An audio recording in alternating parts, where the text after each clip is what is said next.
Our first step in creating a crowd is to create an archetype. An archetype is really just a set of rules that our crowd will follow while it moves through our level. And creating one is very easy. Let's open up the content browser, and I'll expand actor classes. Now, underneath actor classes, locate up at the top, you'll see crowd agent base, underneath which is game crowd agent, and then game crowd agent skeletal, and underneath that you'll see UT game crowd agent. Right-click on this and choose Create Archetype.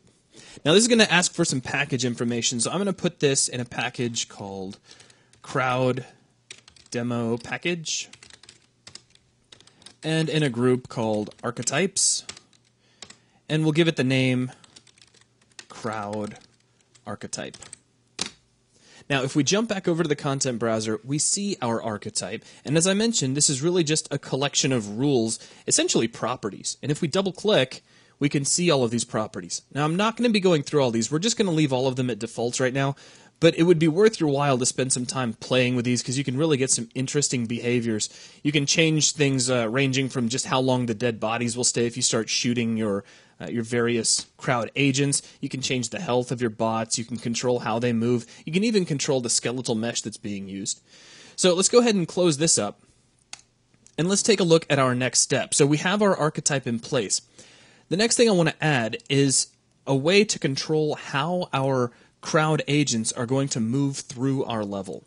So to do this, we need a very particular actor. I'm going to jump back into the actor classes browser. And if we take a look down here, we see Game Crowd Interaction Point. Expand that, and you'll see Game Crowd Destination. Let's go ahead and select that actor. Close out the Actor Classes browser, and I'm going to right-click right here on the floor of my level and choose Add Game Crowd Destination here. You can think of these like waypoints. These are how your little crowd agent is going to be running around the level, and we need to make a network of these to move our crowd agents from one spot to the other. So let me start off here in the top view. We have our first our first destination here in place. Let me hold down the Alt key, and I'm going to drag a copy over here into our next room. And we'll just kind of line it up with the hallway. Now let's hold down Alt again, and I'll drag out another copy. And we'll hold down Alt again and drag out another copy. And this one I'll put all the way against the back wall. Now, just creating these is not enough. We have to link them all together so that we start off over here, then we run to the second one, then run to the third, and run to the fourth, and so on. We do that by setting up a specific property inside these actors. So I'll start off by double-clicking our first destination, and you'll see Game Crowd Destination. If we expand this, there are several properties we can play with. Among them is Next Destinations. Now, by default, this is blank. It has nothing that you can add into it. So we need to click the Add New Item button, and that adds index 0.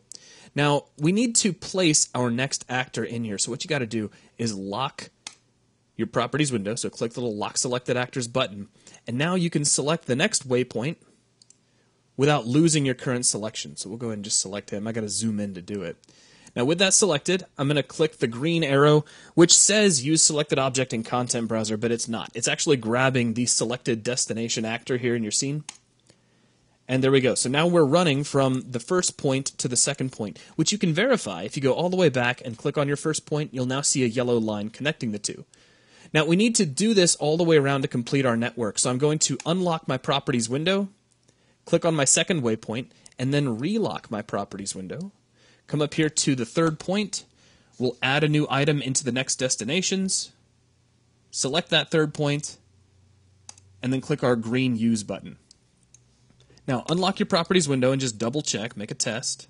So we click, and there we go. There's our yellow line going from the second point to the third. Now, let's select the third point. Once again, we're going to lock, come over to the fourth point.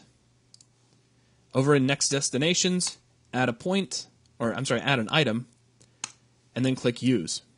Now let's unlock and do a quick test to make sure that everybody is connected. So here we are from the first waypoint. We have a nice line running to the second. Then we have a nice line running to the third. And finally, if we select this guy around the static mesh, we have a nice line running to the fourth and final one. All right, now this last actor, I'm going to double click it and take a look at its properties one more time. There's a particular setting I'm going to activate here called kill when reached. This means that once the crowd agents make it to this point, they're going to cease to exist. And I'm going to go ahead and check must reach exactly. That way they don't die early. Essentially, it means they're going to run all the way back to the back wall before they die. So we can close out the properties. Now at this point, we have our archetype. We have a network of kind of like path nodes in a way, some destination points that our crowd agents can run around. What I'm going to do is have you go ahead and save here, and then when we come back, we'll take a look at how we can use Kismet to start spawning our crowd agents into the map.